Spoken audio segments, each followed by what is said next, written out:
Bom dia, meu prezado aluno José Roger, tudo bem? Hoje nós vamos fazer uma conclusão em Rousseau.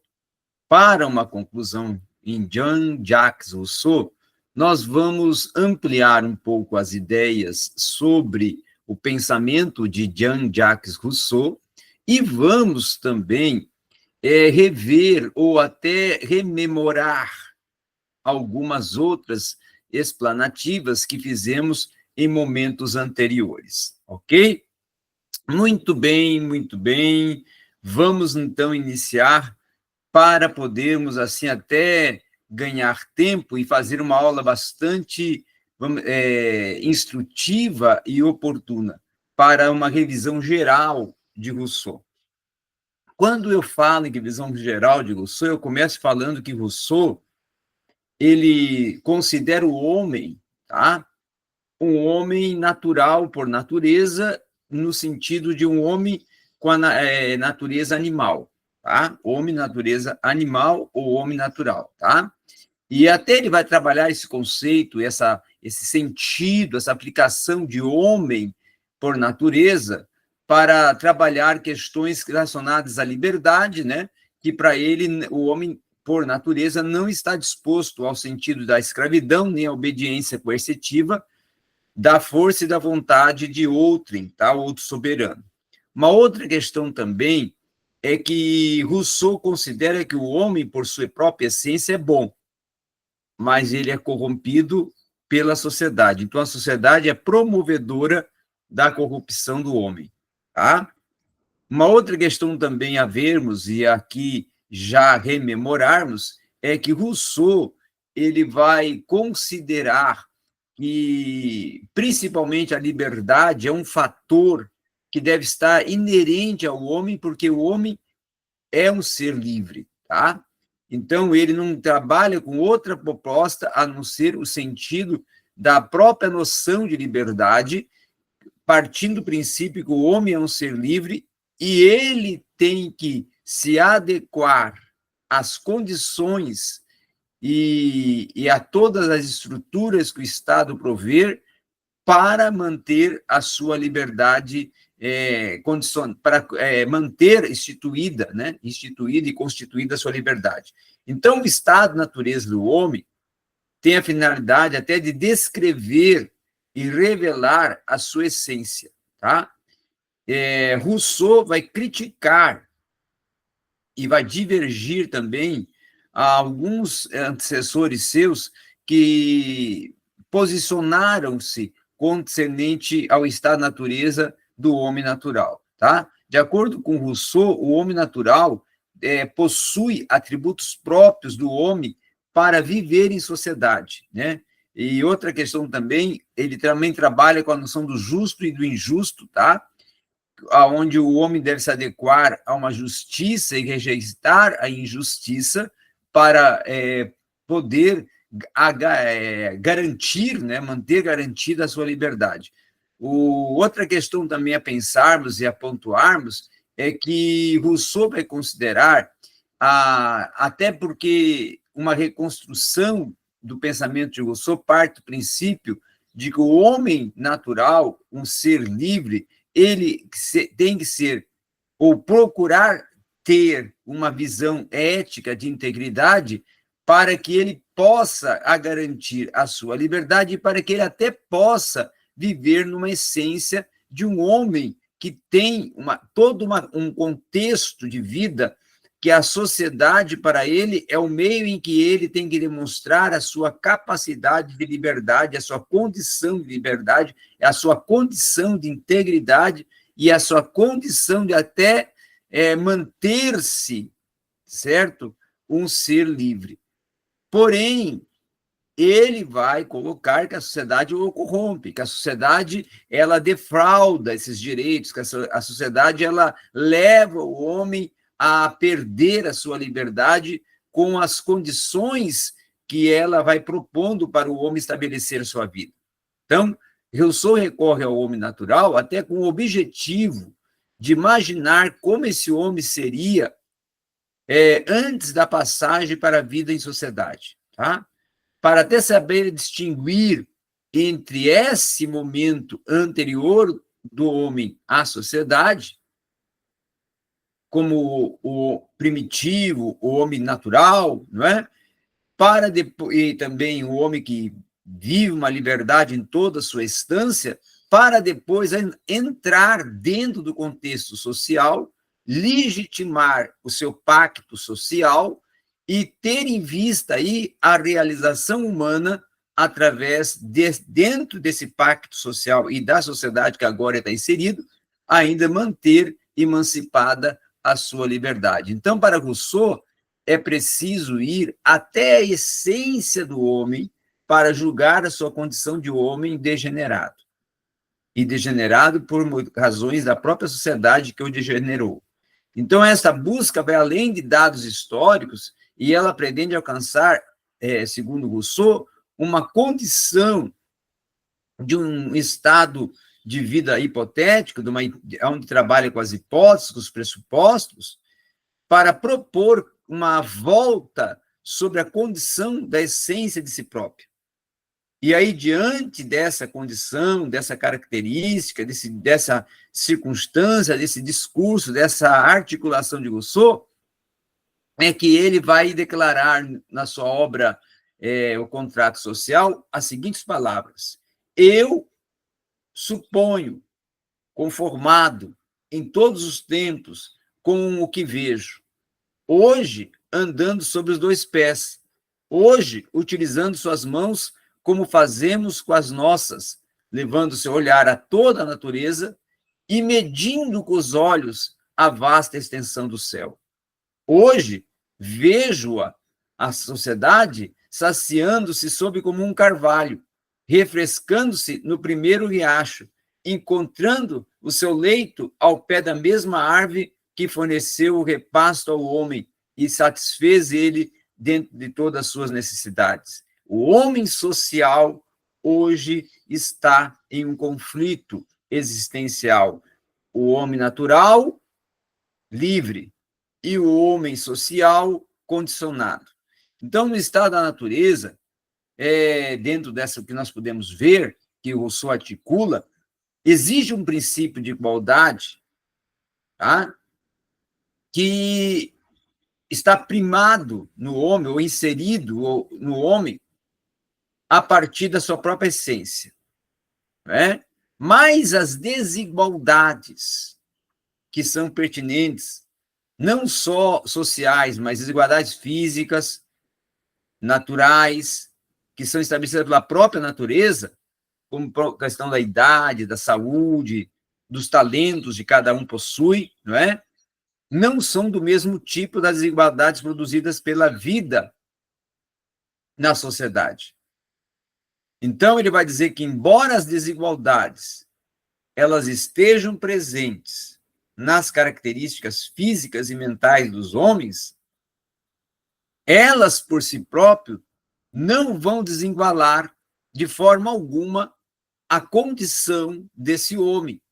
Elas não vão desigualar a essência desse homem, que é um ser que possui algumas particularidades, características, não é, prerrogativas, que são inafiançáveis e que também não são e nem serão alteradas pela sociedade. Então, dentro dessa descrição, o Rousseau vai descrever o estado da natureza como um instinto básico de preservação.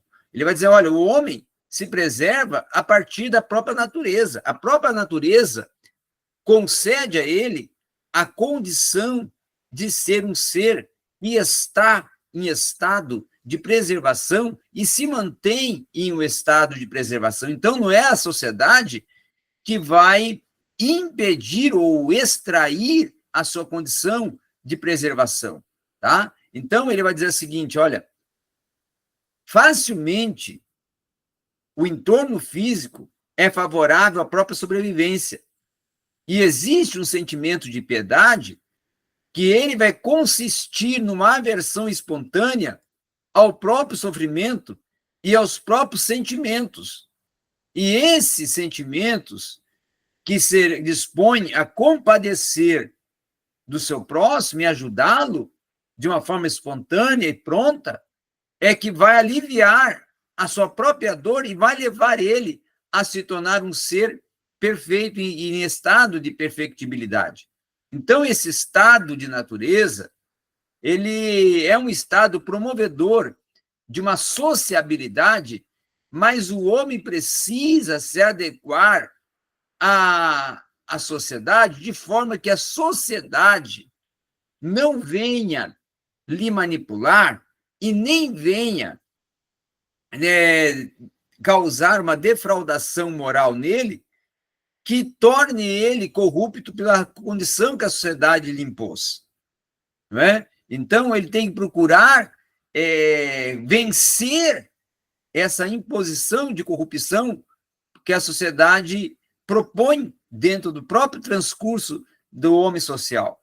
Então, a ótica do estado da natureza, do homem que vive desprovido da razão, pacificamente, ela propõe uma satisfação momentânea, mas também propõe uma luta pela própria condição de viver, como a alimentação, a saúde, a liberdade, né? O estado de condição de ser um ser que consegue viver em igualdade, consegue viver em liberdade, consegue viver em paz, em harmonia, né? Então, dentro dessas propostas, é que o Rousseau vai recorrer ao estado da natureza para trabalhar com a essência dotada de liberdade, liberdade natural e liberdade também a ser preservada, tá?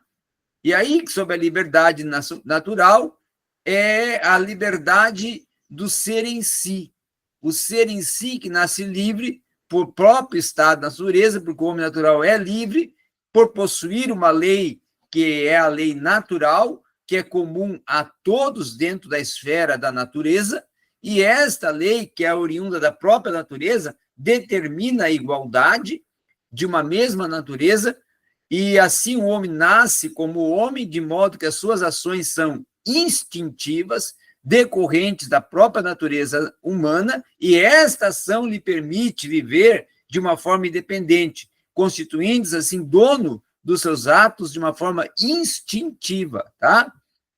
Agora, uma outra questão também é que existe, claro, dentro de Rousseau, um discurso que diferencia a liberdade do homem natural em relação aos seus seres e em relação até à sua própria condição de liberdade. Então, ele vai dizer o seguinte, na sua obra também, O Contrato Social, e eu me recorro muito ao Contrato Social por ser a obra máter para tratar homem, sociedade, direito, liberdade, preservação, contexto social, né?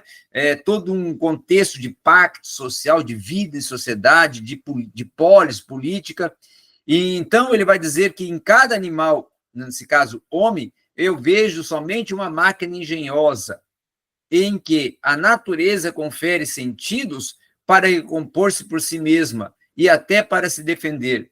Percebo as mesmas coisas na máquina humana, com a diferença de tudo fazer sozinha a própria natureza, nas operações do animal, enquanto homem, e também na sua execução enquanto agente livre. Um escolhe ou rejeita por instinto, e o outro por um ato de liberdade. Então, a razão que o animal não pode desviar-se da regra é a razão que lhe concede a condição de ser um ser que possui vantagens próprias, possui características próprias que asseguram condições próprias para ele se autossuperar a cada dia.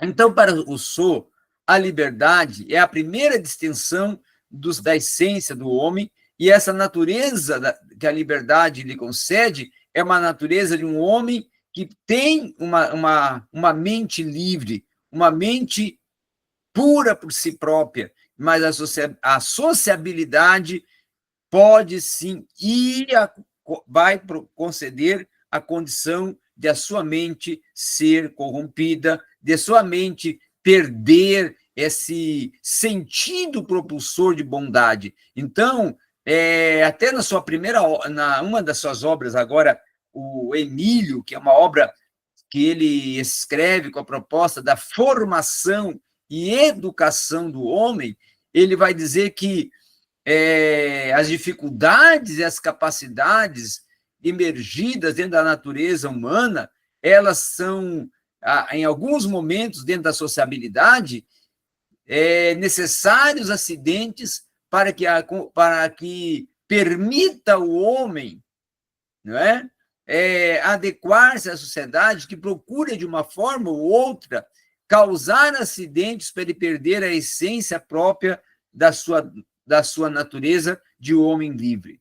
Então, o desenvolvimento da sociabilidade no homem é o despertar das suas potencialidades para explorar as potencialidades mais salientes, que em alguns vai ser mais expressiva e em outros menos expressiva, surgindo assim comparações entre eles, que vai emergir o amor próprio, expressar o desejo de competir para ser superior ao outro, e também vai distinguir um amor de si, o amor próprio, e salientar assim os seus efeitos. Tá?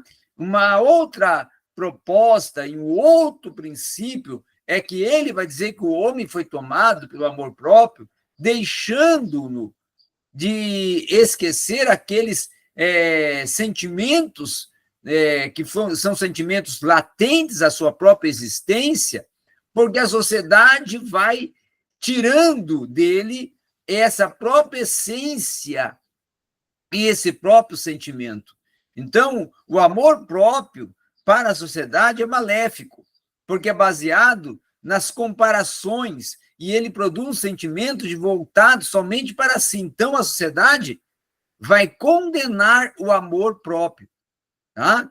Então, sob o despertar das paixões maléficas, especialmente do amor próprio, o estado de corrupção proposto pela sociedade, em que o homem irá cair após a sua institucionalização dessas propriedades privadas, irá estimular, agudizar e perverter os seus instintos egoístas e lhe causar ou lhe tornar um ser corrompido. Por isso, até a sua sociabilização vai ser fruto de uma corrupção do seu próprio estado de natureza. Então, à medida que o homem ele vai se unindo ao seu semelhante, torna-se possível perceber as diferenças, bem até como elaborar as primeiras ideias de beleza, mérito, consequentemente preferências pessoais, e aí cada um começa a olhar os outros e a desejar ser ele próprio olhado, passando assim a surgir a estima pública, e essa estima pública passa a ter um preço, e nesse agrupamento, nessa relação, o olhar a ser olhado provoca comparações, e em que aí vai um comparar-se ao outro, e vai surgir aí as invejas, as desigualdades, os conflitos existenciais. Então, a sociedade movida pelo desenvolvimento, tá? Pelo progresso, ao contrário da situação do estado primitivo do homem, a questão moral começa a ser introduzida nas ações sociais, mesmo até que cada homem ainda fosse juiz das suas próprias ofensas. Tá? Então, a bondade que convinha ao estado puro de natureza intrínseca no homem, latente ao homem, não era a mais que convinha agora à sociedade nascente. Então, desde que o homem deixa de se contentar com a maneira em que ele vivia, somente para prover a sua sobrevivência, desenvolver o trabalho como um único homem que consegue fazer individualmente e até nem dependendo de outras mãos, mas vivendo livre e feliz, aí com isso é que vai ocorrer as circunstâncias e as situações de desigualdade. Então, essa conjuntura irá tender a agravar com domínio o homem sobre a natureza, e esse domínio manifesto da convicção de instrumentos para tais fins vai propor que o homem habite no mesmo lugar por muito tempo e limite, assim, seus instintos sexuais, decide sobre a sua geração, alimente com alimentos preparados por ele mesmo, e a própria natureza vai servir efetivamente ao homem para a satisfação das suas necessidades, e isso vai ser todo de uma forma conduzida pelo que a sociedade determinar a partir até da própria introdução da tecnologia, que vai procurar manipular o homem e tornar um homem preso a um contexto social, que ele se torne um contexto social místico, não é? Um contexto social ilusório e um contexto social que muitas das vezes é público e privado ao mesmo tempo.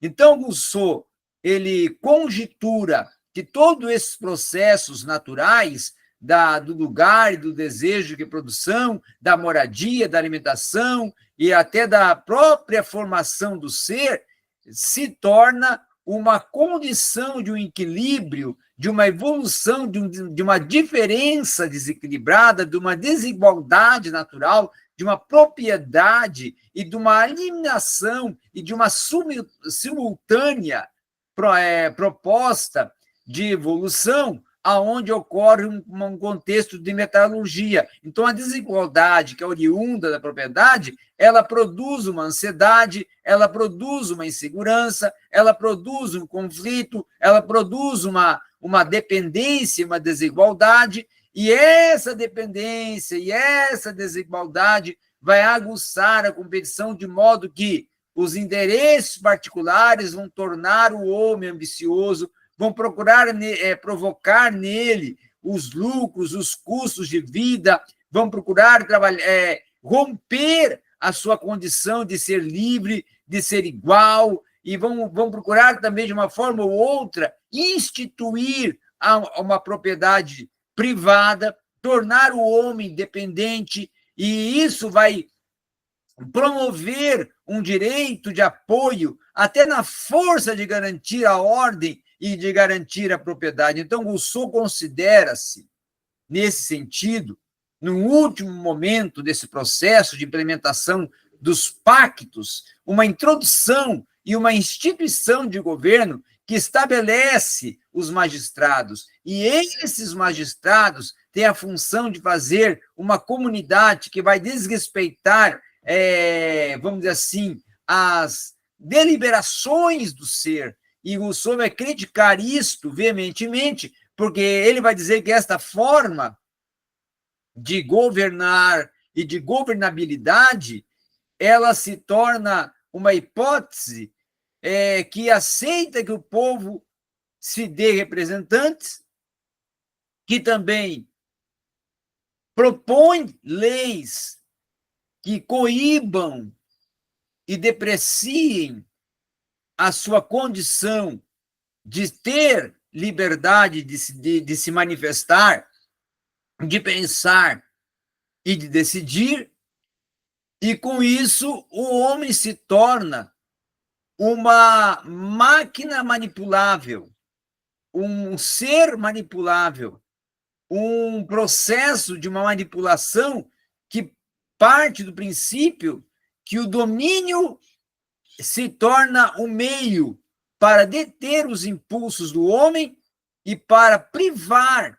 de ele ser um homem natural, para tornar ele um homem social, que na verdade seria um homem controlado, conduzido, dominado, e que tudo vai girar a partir do olhar do soberano sobre ele, e aí ele se torna um homem escravo de si próprio e escravo da própria sociedade. Então, o conflito que ocorre entre o homem e a sociedade, a natureza humana e a natureza do homem social, é totalmente criticado por Rousseau nas suas relações que são estabelecidas pelo estado de natureza própria do homem. Então, os laços sociais podem e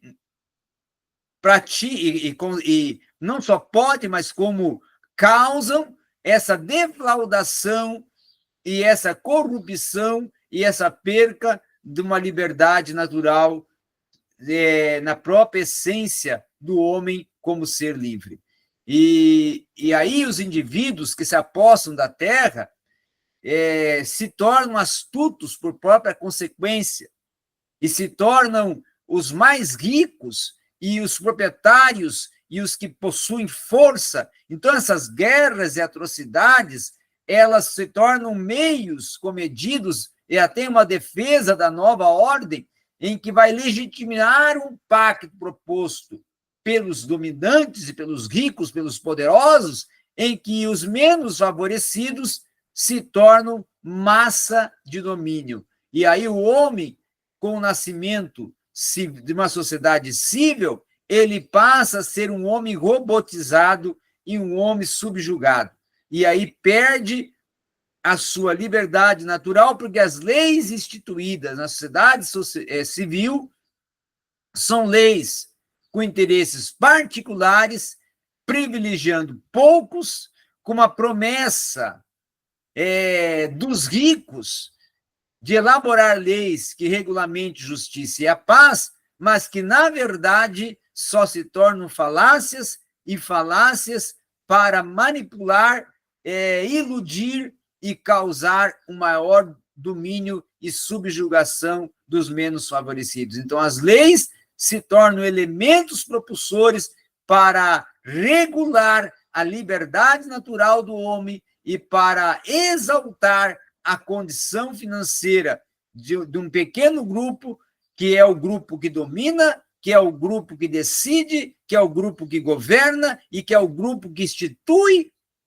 e que mantém e que aplica as leis sob aquele que, no caso, é um ser tutelado, é um ser controlado, é um ser manipulado, por não ter essa condição econômica privilegiada e não estar incluído na sociedade alta ou na sociedade que detém o poder. Certo? Então, essa é a grande, vamos assim, saga do dilema, saga da crítica e do questionamento e do debate, do confronto de Rousseau para a sociedade contemporânea e para a sociedade da sua época. Que ele, na sociedade da sua época, via situações que estão ainda pertinentes na sociedade contemporânea, então ele deixa um legado com a sua obra Contrato Social para ser aplicado na sociedade contemporânea, porque a sociedade contemporânea ainda está presa às mazelas do século XVIII, do século XIX, em pleno século XXI. Então, a corrupção, ela não diminuiu, mas ela mantém-se gradativamente crescendo, gradativamente ampliando as suas formas, seus meios, e o homem mantém-se gradativamente subjugado, tendo uma liberdade privada em vez de uma liberdade natural. Era isso, então, que nós tínhamos para tratar, e tratamos fazendo assim uma visão geral, né, do pensamento de Rousseau no que se concerne liberdade, lei, natureza, Estado, sociedade. Obrigado.